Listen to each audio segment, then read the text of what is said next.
السلام علیکم۔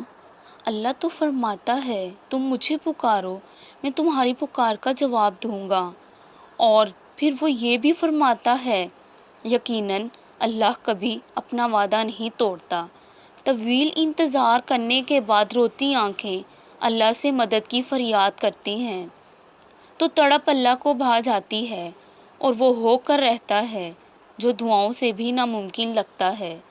صبر کی راہ طے کرنے کے بعد اللہ قبولیت میں صرف معجزے لکھتا ہے۔ دل کی باتیں تو کسی بہت اپنے سے کی جاتی ہیں نا، اور میں بتاؤں اللہ سے زیادہ اپنا کوئی بھی نہیں ہوتا۔ وہ ہمیشہ سے ہمیشہ تک ہے، تسلی دیتا ہے، دلاسا بنتا ہے، گرنے نہیں دیتا، اور سب سے بڑھ کر یہ کہ وہ رحمان ہمارے دل کی تمام باتیں بنا کہے جانتا ہے، سمجھتا ہے۔ اللہ سے دوستی کر لیں، یقین جانیں اس سے زیادہ ہمارا اپنا کوئی نہیں۔